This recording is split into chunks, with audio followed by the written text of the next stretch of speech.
الدين النصيحة. Louange à Allah, Seigneur de l'univers.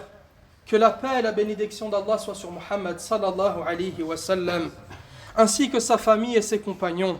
Chers frères, craignez Allah et sachez que la crainte d'Allah, c'est le fait d'œuvrer dans l'obéissance à Allah par une lumière venant d'Allah dans le but en espérant la récompense d'Allah. Mais c'est également le fait de délaisser la désobéissance à Allah par une lumière venant d'Allah par crainte du châtiment d'Allah. Chers musulmans, il se trouve 4 choses contre lesquelles le prophète Mohammed sallallahu alayhi wa sallam, contre lesquelles il se trouve 4 choses contre lesquelles le prophète Mohammed sallallahu alayhi wa sallam cherchait continuellement protection au refuge auprès d'Allah, et il a enseigné également à sa communauté le fait de chercher protection contre elle. Il nous a enjoint à ne pas abandonner cette demande de protection contre ces 4 choses-là, de jour comme de nuit. Ceci nous montre l'importance de la demande de protection contre ces 4 choses-là. Il est rapporté qu'il les apprenait, c'est-à-dire cette invocation-là et la demande de protection contre ces 4 choses, il les apprenait aux compagnons comme il leur enseignait également les sourates du Coran. De même qu'il leur ordonnait aux compagnons de les dire durant la prière avant de passer le salam. Il est rapporté chez Muslim, dans son authentique, d'après Abu Hurayra radiyallahu anhu, que le prophète Muhammad sallallahu alayhi wa sallam a dit إذا تشهد أحدكم فليستعذ بالله من 4 يقول اللهم إني أعوذ بك من عذاب جهنم ومن عذاب القبر ومن فتنة المحيا والممات ومن شر فتنة المسيح الدجال. Il dit, lorsque l'un d'entre vous est au tashahhud, qu'il cherche refuge auprès d'Allah contre 4 choses. Qu'il dise, ô Allah, je cherche refuge auprès de toi contre le châtiment de l'enfer, le châtiment de la tombe, contre la fitna, les épreuves et les tentations de la vie et de la mort, et contre le mal de la fitna du faux messie. Et dans d'autres hadiths, il est rapporté qu'il enseignait une invocation similaire à celle-ci, ou celle-ci même, en dehors de la prière également. L'insistance du prophète Mohammed sallallahu alayhi wa sallam envers ses compagnons pour ce dua, car il est rapporté, comme on l'a dit, qu'il leur enseignait cela comme il enseigne le Coran. Son insistance nous montre l'importance qu'il accordait à cette invocation-là. Et il convient à tout musulman de lui accorder la même importance. Il convient à tout musulman de l'apprendre, de la mémoriser, de la comprendre avec la pleine présence du cœur, qu'il comprenne ces propos-là. Chers frères, la recherche de protection, c'est le fait de s'accrocher à Allah et recourir à lui pour la recherche du salut, de la sécurité et de la préservation contre toute souffrance que l'homme craint. Et toutes les formules de demande de protection qui nous sont rapportées du prophète Mohammed sallallahu alayhi wa sallam, leur finalité, elles renvoient toutes à la protection contre ce qui cause la souffrance. À chaque fois que vous verrez une invocation où le prophète Mohammed sallallahu alayhi wa sallam demande protection près d'Allah, il demande protection contre une chose dont la finalité est la souffrance ou contre les causes qui mènent à cette souffrance. Ici, tu cherches refuge auprès d'Allah contre le châtiment de l'enfer et le châtiment de la tombe. C'est une souffrance en soi. Et tu demandes également contre la fitna de la vie et de la mort et contre le mal de la fitna du faux messie. Ce sont des causes qui amènent, et voire même les plus grandes causes, qui amènent quoi ? Au châtiment qui est une souffrance. Chers frères, premièrement tu dis Allahumma inni a'udhu bika min adhabi jahannam. Oh Allah, je te demande la protection contre le châtiment de l'enfer.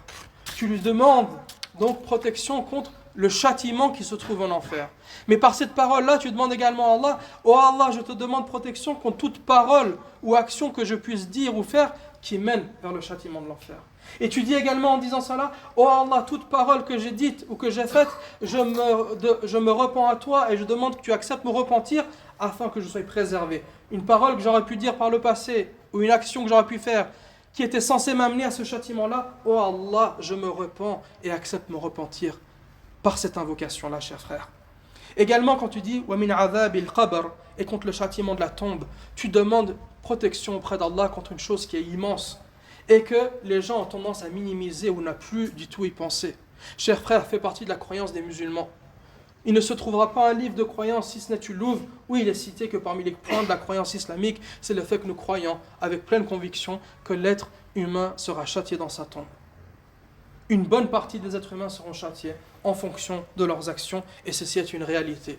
Celui qui a créé les cieux et la terre, celui qui a créé un paradis et un enfer, eh bien il est capable de choses, même si une partie des êtres humains puisse penser le contraire en se basant uniquement sur leur logique qui est manquante. Chers frères, fait partie de la croyance du musulman le fait qu'il pense et il croit fermement que Allah subhanahu wa ta'ala a une partie des êtres humains, parmi lesquels les non-croyants et parmi les croyants ceux qui ont dépassé les limites d'Allah azza wa jal, eh bien ils méritent le châtiment de la tombe. Et il est cité dans un hadith que le prophète sallallahu alayhi wa sallam un jour passa devant 2 tombes. Et il dit à propos des habitants de ces 2 tombes-là, les 2 gens qui étaient dans les tombes, il dit, certes, ils sont en train d'être châtiés, et ils ne sont pas châtiés pour quelque chose de grand, c'est-à-dire de difficile à préserver.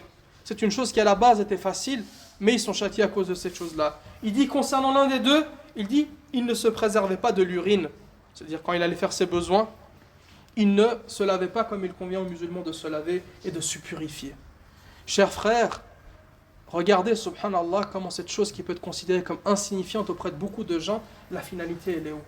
Le fait de se préserver, que ce soit pour les grands besoins, mais ici il est cité les petits besoins, mais les grands rentrent aussi, de venir et se purifier quand on fait nos besoins. Il fait partie de notre fierté à nous, communauté de Mohammed sallallahu alayhi wa sallam. De la perfection de cette religion-là, c'est juste qu'aux choses les plus petites et les plus insignifiantes, eh bien Allah a émis des règles à leur égard. Et il nous a honorés par le fait que nous nous purifions d'une manière pure et parfaite quand nous faisons nos besoins. Et que le fait de ne pas faire cette chose-là amène 2 choses. Il amène soit dans ce bas monde certaines maladies et certains manques d'hygiène et certains manques de santé, et ça c'est notoire, mais il amène également beaucoup de méfaits dans la vie présente, par rapport aux actions envers Allah également. Celui qui n'est pas pur, il a beau faire les ablutions, sa prière ne sera pas acceptée, car parmi les conditions, c'est le fait de purifier son corps, ses vêtements et le lieu de la prosternation de toute impureté. Mais également, dans la tombe, il sera châtié pour cela. Et qu'en est-il de la vie future? Et il dit concernant le deuxième, il dit, sallallahu alayhi wa sallam, concernant la deuxième personne, alors que le second, il colportait les ragots entre les gens. C'est-à-dire qu'il mettait la fitna et il semait le feu et le chaos entre les gens, entre les familles, entre les amis, entre les gens de la mosquée, entre les gens d'un même quartier. Il était celui qui semait le désordre sur terre par sa langue en rapportant les propos des uns des autres. Wallahu al-musta'an. Troisièmement, lorsque tu dis, tu cherches refuge contre la fitna de la vie et de la mort.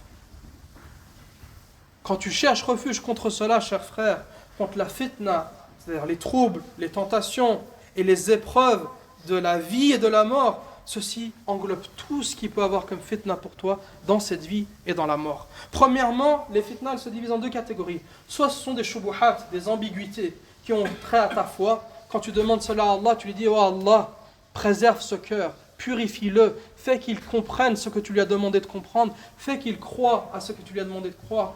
Oh Allah, accorde-moi al-basira, la clairvoyance, pour que je puisse comprendre la réalité de ce dunya et que je ne sois pas parmi les gens qui sont noyés et effondrés dans ce bas monde. » Mais également, tu lui demandes à Allah qu'il te préserve contre la deuxième catégorie qui est ash-shahawat, les pulsions, les désirs interdits.